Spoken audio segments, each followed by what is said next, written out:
अनुसार यहां क्या कि रोज सुनते, आज नहीं सुनेंगे सत्संग, क्या है सुबह तक रोज वाणी पाठ में जाते, नहीं जाए 6 बजे तक सो रहे हैं, शाम की रात्रि तक, या जैसा ये ठीक नहीं। चलो आज ऐसा कर ले, नहीं ठीक नहीं, जो नियम दिया गया वैसे ही चलो। विचार के द्वारा दोष पैदा करके या इधर राग पैदा करके प्रभु की तरफ हटाओ। दूसरी बात ये, नियम की बड़ी मार मन पे पड़ती है। मन को मारने के लिए नियम का बहुत पालन करना जरूरी है। आप अपनी दिनचर्या ऐसी बनाएं, या गुरुजनों से जो पास हुई दिनचर्या, आपके पास प्रातः काल से शयन काल तक 1 मिनट भी खाली नहीं होना चाहिए। ये आप देख लो, जो अभी तक चर्चा हुई वो पूरे संसार में दोष दृष्टि करके भोगों के प्रति या प्रभु पे महत्व बुद्धि करके छोड़ दो, राग छोड़ो। वास्तविक कहीं सुख नहीं है। आप लोग देख लीजिए, विवेक से देख लीजिए, अभी तक सब वही करते रहे हो जन्म जन्मांतर।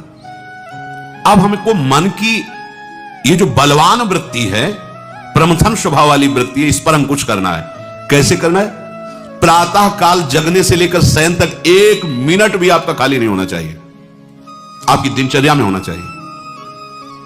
नियमित दिनचर्या बनवा लीजिए या बना लीजिए अपने बड़ों से, अपने पूज्यजनों से पास हमारी ये दिनचर्या। जीवन में उसका उल्लंघन नहीं होना चाहिए। ऐसी दिनचर्या नहीं, कागज वाली दिनचर्या नहीं, आपकी वास्तविक दिनचर्या जो है वही होनी चाहिए। जिस समय जो आदेश हुआ है कार्य का, आपको उसी समय वही कार्य करना है। इससे मन तुम्हारा मरेगा, मन के अनुसार। यहां क्या कि रोज सुनते, आज नहीं सुनेंगे सत्संग, क्या है सुबह तक रोज वाणी पाठ में जाते, नहीं जाए 6 बजे तक सो रहे हैं, शाम की रात्रि तक, या जैसा ये ठीक नहीं। चलो आज ऐसा कर ले, नहीं ठीक नहीं, जो नियम दिया गया वैसे ही चलो। अगर नियम से चलोगे तो उससे लाभ क्या मिलेगा? एक तो परमानंद की तरफ बढ़ रहे हो, दूसरी बात आपका मन मरेगा। मन नियम से मरता है। इस मन का स्वभाव बदल जाएगा यदि आप नियमवर्ती बनोगे। नियमानुवर्तिता से मन आपके अधीन होगा। नियम बनाओ आप। नियम अगर आपने नहीं बनाया तो परमार्थ की चढ़ाई पर नहीं चढ़ सकते हो। परमार्थ में आज तक उसी को लाभ मिला है जो नियम से चला है। किसी ने पूछा किसी से कि क्या नियम है आपके, तो उनका हमारे संप्रदाय में तो नियम है ही नहीं। गजब की बात कह दी। यहां का जो नेम है वो प्रेम से शासित है। प्राण चले जाएं पर वो नेम छोड़ सकते हैं? देखो ना, मन क्रम वचन त्रिशुद्ध सकल मत, नेम नहीं है। जो अब कह रहे हैं उसी के अनुसार जीवन चलाना है। प्रियालाल के सुख का नेम, प्रियालाल के नाम जप का नेम। प्रियालाल हमारे यहाँ कोई नियम ही नहीं, मतलब खाओ पियो पड़े रहो केवल से। आप समझो, समझ के बोलो, ऐसे किसी को मत बोलो। परमार्थ में आज तक जिसको भी लाभ मिला है नियम से चलने वाले को प्राप्त हुआ है। इष्ट आराधना में जो जो आपको नियम मिले हैं उनमें शिथिलता नहीं होनी चाहिए, और बहुत काल तक एक नियम में चलने वाले को सिद्धि प्राप्त हो जाती है। जिस स्थान पर, जिस आसन पर, जिस समय पर जो मंत्र जितना, वो नियम होना चाहिए।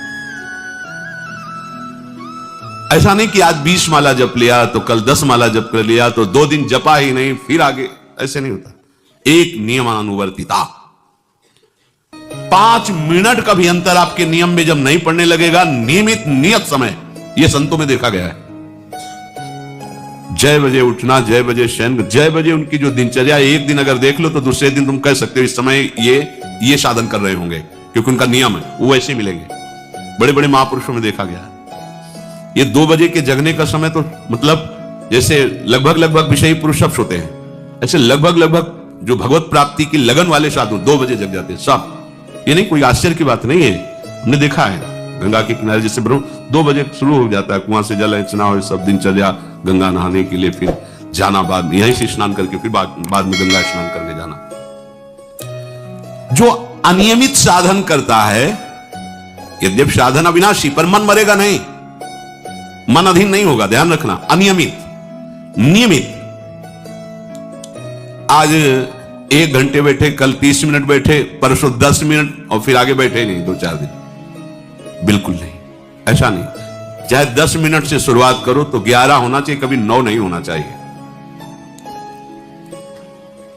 और बार बार दिनचर्या का परिवर्तन नहीं होना चाहिए, मंत्र का परिवर्तन नहीं होना चाहिए, नाम का परिवर्तन नहीं होना चाहिए। खाने पीने का, शयन का, जगने का बिल्कुल नियत समय होना चाहिए मन को वश में करने के लिए।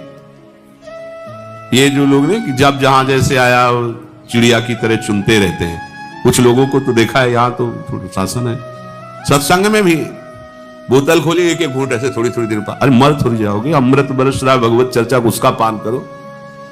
चिड़िया की तरह कभी ऐसे जेब में डाले, वो रंगीन पुड़ी नहीं होती है, ऐसे थैली निकाला, भुजिया चवा दो, पानी ऐसे, मर थोड़ी जाओगे। एक बार भोजन डाल दो, प्राण पोषण होता रहेगा, एक बार नहीं, दो बार से, इसके बाद ज्यादा ये नहीं होना चाहिए, थोड़ा ये पाया, थोड़ा वो पाया, थोड़ा प्रसाद में मिले प्रणाम कर लिया, जरा चख लिया, रख लिया, और जब प्रसाद पाएंगे तब पा लिया।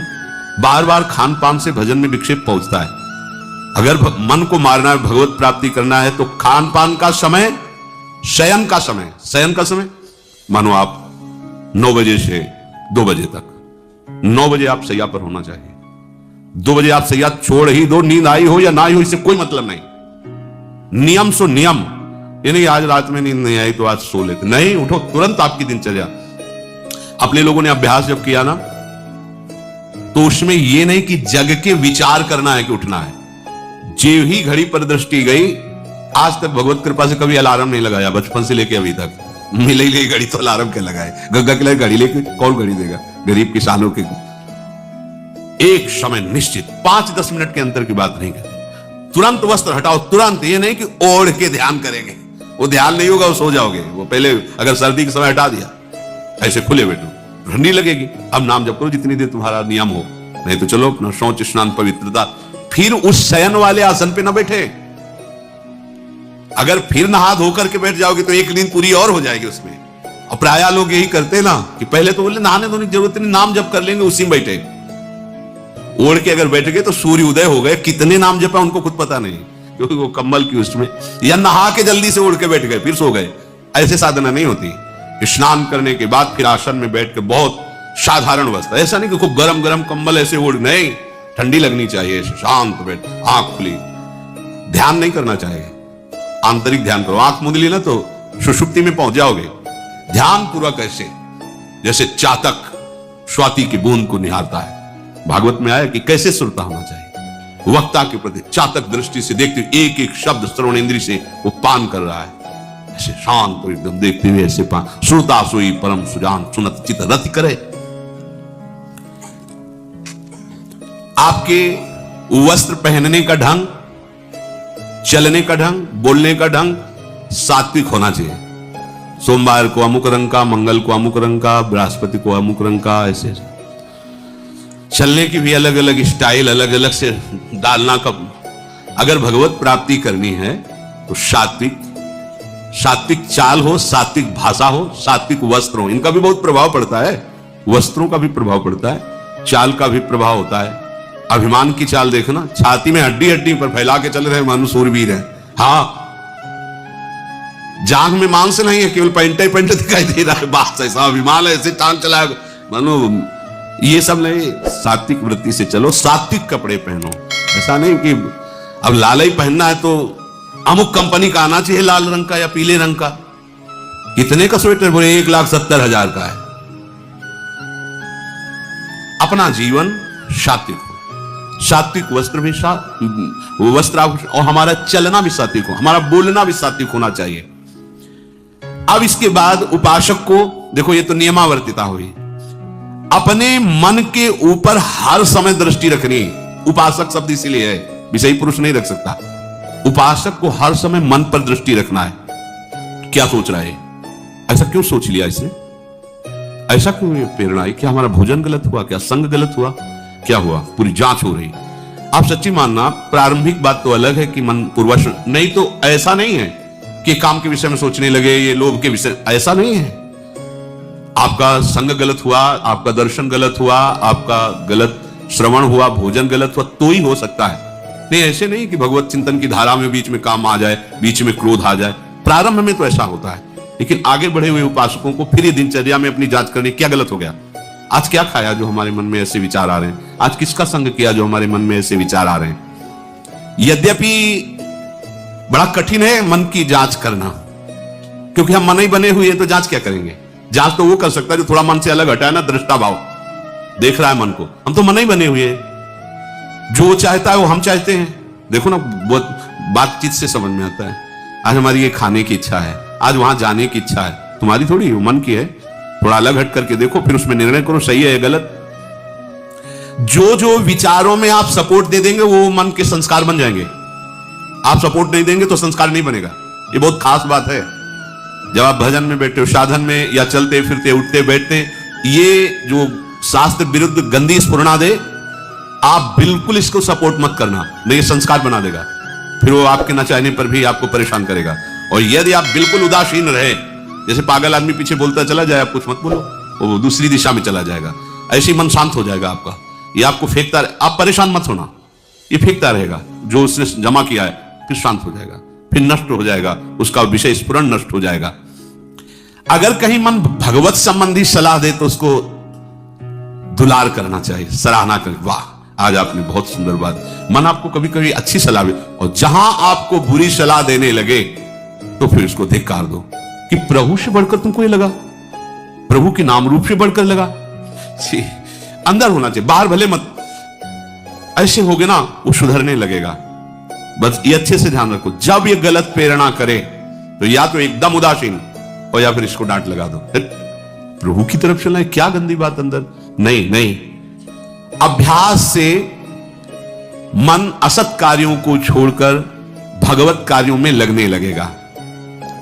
धीरे धीरे जब इसको स्वाद मिलेगा तो पूरा का पूरा ये आपके अधीन होने लगेगा। ऐसा नहीं है कि मन वश में नहीं, मन वश में की वश की बात, मन की ताकत नहीं होती कि विषयों में चला जाए। आप करके तो देखो भजन, नहीं ऐसा होता तो पूरा जीवन बर्बाद हो जाए। फिर जो मन ही वश में नहीं होता फिर क्या? नहीं, ऐसा नहीं, पूरे जीवन को पढ़ा है।